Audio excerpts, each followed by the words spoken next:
بسم اللہ الرحمن الرحیم۔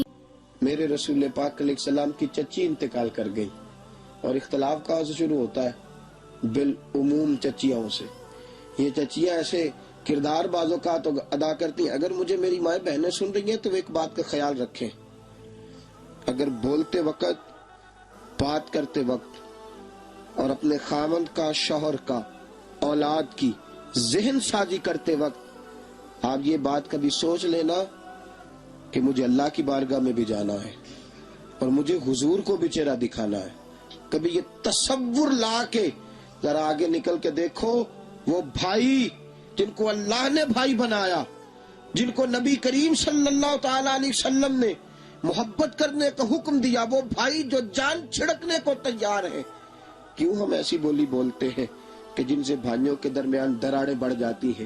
کیوں نہیں ہم ان کو قریب لانے کی کوشش کرتی؟ مائیں بہنیں بچیاں بڑا کردار ادا کر سکتی ہیں، وہ ذرا اس بات کو سوچیں اور آئے ذرا اس معاملے کو بھی چشم تصور میں لائیں۔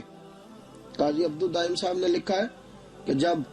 نبی کریم صلی اللہ تعالی وسلم گھر میں موجود نہیں نہ ہوتے تھے تو حضرت فاطمہ بنت اسد، جو حضرت علی المرتضیٰ رضی اللہ تعالیٰ عنہ کی والدہ اور جناب ابو طالب کی زوجہ ہیں، وہ حضور کے لیے سامان بچا بچا کے رکھ لیتی تھی، کھانا بچا کے رکھتی تھی، بچا کے کہ بھتیجے نے آنا ہے۔ یہ چچی ہے، میرے چچی کے کردار تو ملاحظہ کیجیے۔ پھر جب حضرت فاطمہ بنت اسد کا وصال ہوا،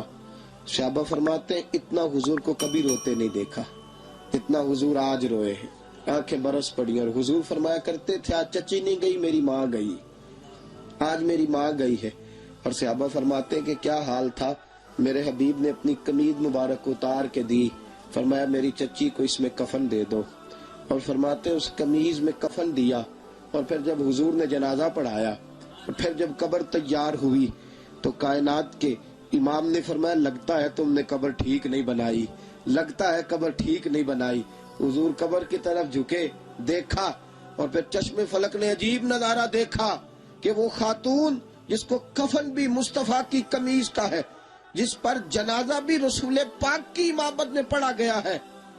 اب اس عورت کے نصیب اور جاگے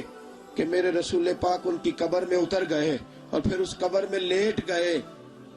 اس قبر میں لیٹ گئے۔ پسے مردن فرشتوں نے جو تلاشی لی تو کیا نکلا، فقط ایک دل کے گوشے سے خیال مصطفیٰ نکلا، اور عشق سرکار کی ایک شمع جلا لو دل میں، بعد مرنے کے قبر میں بھی اجالا ہوگا۔ اور اعلیٰ حضرت فرماتے ہیں لحد میں عشق رخ شاہ کا داغ لے کے چلے، اندھیری رات سنی تھی چراغ لے کے چلے، رسول پاک چچی کی قبر میں اتر گئے، پھر لیٹ گئے۔ صحابہ فرماتے ہیں کسی کا دل نہیں کرتا اس کی ماں مر جائے،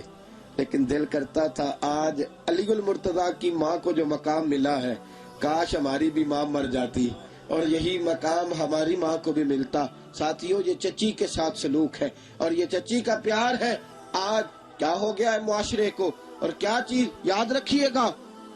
جو اپنی اولاد سے محبت کرتا ہے وہ دوسرے کی اولاد سے بھی پیار کرے گا، اور جس کا خلوص اپنی اولاد کے ساتھ پورا نہیں، اس کو دوسرے کے بچے کبھی اچھے نہیں لگیں گے۔ یاد رکھنا اگر یہ محبتیں عام ہوتی تو گھر ٹوٹتے دکھائی نہ دیتے۔ میں نے آج ایسے بھی بھائی دیکھے ہیں اور میں نے ایسے بھی بھتیجے دیکھے ہیں کہ بھتیجے کا انتقال، چچا کا انتقال ہوتا ہے، بھتیجا گھر منہ دیکھنے نہیں جاتا، بس قبرستان جاتا ہے دنیا کو دکھانے کے لیے، اور جنازہ پڑھ کے گھر لوٹ آتا ہے۔ تم اس پیغمبر کا میلاد منا رہے ہو، اس آقا کریم علیہ السلام کے میلاد میں آئے ہو جنہوں نے چچاؤں کے ساتھ، جنہوں نے چچی کے ساتھ، جنہوں نے اپنے رشتوں کے ساتھ وہ محبت کی ہے، وہ اور حد ہو گئی۔ صحابہ کرام علیہم رضوان فرماتے ہیں کہ رسول کریم صلی اللہ تعالی وسلم کا حال یہ تھا کہ اگر مدینہ منورہ میں جناب خدیجہ الکبریٰ کی سہیلیاں بھی آتی، حضور علیہ السلام کی حقیقی سالیاں نہیں، جناب خدیجہ کی سہیلیاں بھی آتی، تو نبی پاک علیہ السلام انہیں بھی تحفے بھیجا کرتے تھے۔ اور آج ہمارا سسرال سے جو اختلاف رہتا ہے، نبی پاک علیہ السلام نے سسر کو باپ کہا اور ساس کو ماں کہا، آج جو ہمارا وہاں اختلاف رہتا ہے اس کو بھی ہمیں دیکھنا ہے۔ تو بحیثیت خاندان کے جو نبی پاک علیہ السلام نے ہمارے لیے پیغام چھوڑا، اور ایک سربراہ خاندان کے جو نبی پاک علیہ السلام نے ہمیں دستور زندگی عطا فرمایا، دوستو وہ کون اس کا لحاظ رکھے گا؟ ایک دو باتیں عرض کروں گا اور اپنی بات سمیٹ دوں گا۔ جیسا میں نے آغاز میں کہا تھا کہ میں کوشش کروں گا کہ کوئی ایسا پہلو جس میں تھوڑا سا درد دل پیدا ہو اور ہماری توجہ بڑھے اس طرف کہ ہمیں یہ کام بھی کرنا ہے۔ میرے رسول پاک علیہ السلام کا بھائیوں کے ساتھ کیا تعلق تھا اور بہنوں کے ساتھ کیا تعلق تھا، میں نام نہیں لینا چاہتا، ذکر نہیں کرنا چاہتا، کہیں کسی کی خوشامد نہ ہو جائے اور کہیں کسی کو کوئی غلط فہمی کا کوئی شکار نہ ہو جائے، لیکن بعض جگہ پہ دل کو بڑا سکون ملتا ہے اور بعض لوگوں کو دیکھ کے بڑی تسلی ہوتی ہے کہ اگر اللہ نے ان پہ مہربانی فرمائی ہے تو انہوں نے توجہ رکھی ہے بھائیوں پہ، بہنوں کی طرف انہوں نے ورنہ تو لوگ رشتہ دار ماننا ہی چھوڑ جاتے ہیں، ورنہ تو لوگ رشتہ دار ماننا ہی چھوڑ جاتے ہیں، بلکہ کہتے ہیں کہ لگا کرتے تھے، گاؤں میں رہا کرتے تھے، تعلق ہوا کرتا تھا، ورنہ تو لوگ چھوڑ جاتے ہیں۔ ہم نے دیکھا ہے کئی چھوڑ جاتے ہیں۔ ہمارے ایک عزیز ہے، ایک اعلیٰ عہدے پہ فائز ہے، تو مجھے ایک صاحب کہنے لگے کہ آپ کے عزیز ہیں، میں نے کہا یار میں تو مان جاؤں گا، ان سے پوچھ لینا، میں تو مان جاؤں گا، چونکہ بڑے آدمی ہیں نا، بہت بڑے عہدے پہ ہیں، میں تو مان ہی جاؤں گا، میں تو کہہ ہی دوں گا، لیکن تم ذرا ان سے بھی ایک بار سوال کر لینا، اس لیے کہ ہم نے دیکھا ہے کہ سب روگاں دا روگ محمد، جس دا نام غریبی تے کنڈ بلا کے لنگ جاندے سب دوست یار قریبی، یہ دیکھا ہے ہم نے، ایسا ہوتا ہے۔ تو نبی کریم صلی اللہ علیہ وسلم کا حضرت جعفر طیار رسول پاک علیہ السلام کے چچا زاد بھائی ہیں، جنگ موتا میں شہید ہو گئے، حضور ان کے گھر تشریف لائے اور نبی پاک علیہ السلام نے ان کی زوجہ کو تسلی دی، اور پھر گھر جا کے حبیب پاک علیہ السلام نے سیدہ فاطمہ سے فرمایا کہ 3 دن کھانا پکا کے ان کے گھر میں بھیجنا ہے۔ پھر میرے حبیب پاک علیہ السلام چچا زاد بھائی کے ساتھ جو انداز محبت ہے، پھر میرے رسول کریم صلی اللہ تعالی علیہ وآلہ وسلم نے کیا کیا، جب گئے نا ان کے گھر میں دوبارہ 3 دنوں کے بعد، تو ان کی زوجہ رونے لگی اپنے بچوں کو دیکھ کر کہ میرے بچوں کا کیا بنے گا۔ میرے رسول پاک نے دونوں بھتیجے ان کو گلے کے ساتھ لگایا اور حضور علیہ السلام نے فرمایا فکر نہ کر، انا ولیہم فی الدنیا والآخرہ، میں دنیا میں بھی ان کا ولی بنوں گا اور آخرت کے دن بھی ان کا ولی بنوں گا، میں ان کا خیال رکھوں گا میں۔ اور قاضی سلمان منصور پوری نے بڑی عجیب بات لکھی ہے، کہتے ہیں کہ جب مکہ فتح ہوا نا، سب کا دل کرتا تھا حضور ہمارے گھر آئے، سب کا دل کرتا تھا۔ میرے حبیب پاک علیہ السلام کی ایک بہن بھی تھی مکے میں، جناب ام ہانی، حضرت علی المرتضیٰ کی بہن۔ رسول کریم صلی اللہ تعالی علیہ وسلم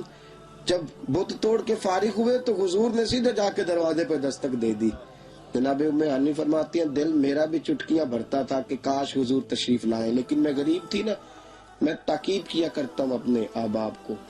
اور ایک بار نہیں میں نے 20 بار یہ جملہ دہرایا ہے، میں کہا کرتا ہوں کہ بھائیوں کو بہنوں کا خیال رکھنا چاہیے۔ جیسا پیار اللہ نے بہن کے دل میں بھائی کا رکھا ہوتا ہے نا، ویسا بڑی مشکل سے میسر آتا ہے، بڑی مشکل سے۔ اور میرے مشاہدے میں گزرا ہے، میرے مشاہدے میں، کہ ایک 10,000 روپے کا جوڑا خامد لا کے دے دینا تو اتنا رشک نہیں کرتی بیوی، لیکن اگر 500 کا جوڑا بھائی دے جائے نا کبھی لا کے،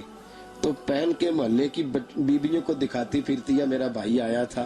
بڑا اچھا ہے، بڑا خیال کرتا ہے، بڑی توجہ دیتا ہے، دیکھو کتنا اعلیٰ سوٹ لے کے دے گیا ہے۔ وہ 10,000 کا جوڑا جو خامن دے گیا اس پہ اتنا رشک نہیں کرے گی، اس کا اتنا تذکرہ نہیں کرے گی، لیکن بھائی وہ جو 5، لیکن آج بڑے عجیب ہیں ہمارے اس دور کے بھائی بھی، انہیں فرصت ہی نہیں ہے، ان کے پاس اتنا وقت ہی نہیں ہے، وہ کبھی کبھار کسی بہن کو فون کر لے تو ان کی مہربانی ہے، ورنہ کہاں فرصت ہے۔ وہ کہتے ہیں بڑے مصروف ہیں، ہم نے رات کو ٹی وی دیکھنا ہوتا ہے، دن کو پھر سارے سیاسی معاملات پہ تبصرہ بھی کرنا ہوتا ہے، بڑی مصروفیات کے دن ہے۔ جناب ام ہانی فرماتی ہیں رسول کریم صلی اللہ علیہ وسلم میرے گھر تشریف لائے، ٹوٹی ہوئی چٹائی پہ بیٹھے، اور میرے حبیب پاک علیہ السلام، میرا وہ بھائی جس کو آج اللہ نے مکے کا فاتح بنایا، فرماتی ہیں کہ فاتح کی حیثیت سے آئے ہیں ٹوٹی ہوئی چٹائی پہ، اور بڑی بے تکلفی کے ساتھ حضور نے فرمایا بہن کھانا لاؤ نا، کھانا لاؤ نا۔ تو حضرت ام ہانی فرماتی ہیں کہ میں بڑی پریشان ہوئی، ایک سوکھا ہوا روٹی کا ٹکڑا تھا، وہ میں لائی، اور پھر بے تکلفی سے حضور نے فرمایا سالن بھی لاؤ. تو میں نے کہا سونیا نہیں ہے گھر میں. تو میرے حبیب پاک نے فرمایا سرکہ ہے نا؟ کہا حضور ہے. فرمایا وہی لے آؤ. جہاں سرکہ ہوتا ہے وہاں سالن موجود ہوتا ہے. فرماتی ہیں پھر رسول کریم صلی اللہ تعالی علیہ وآلہ وسلم نے وہ کھانا تناول فرمایا. پھر میرے حبیب نے فرمایا چلو اب باتیں چھیڑو. فرماتی ہیں کہ میں کبھی دادا عبد المطلب کی بات کرتی, کبھی والد ابو طالب کی بات کرتی, کبھی کوئی ذکر چھیڑتی, کبھی میں بات کرتی تو حضور رونے لگتے, کبھی حضور بات چھیڑتے تو میری آنکھوں میں آنسو آ جاتے. عزیز دوستو, یہ خاندان کو بنانا اور بحیثیت خاندان کے سربراہ خاندان کے خاندان کو منظم رکھنا, خاندان کو جوڑ کے رکھنا. ساتھیوں, ایک گھر میں آئے ہو تو ایک گھر میں محفل میلاد منا کے میلاد کا پیغام عرض کر رہا ہوں. میرے رسول کریم علیہ الصلوۃ والسلام نے جو رکھا ہے نا بحیثیت سربراہ خاندان کے اسوہ حسنہ ہمارے سامنے, ہمیں اسے کبھی بھلانا نہیں ہے.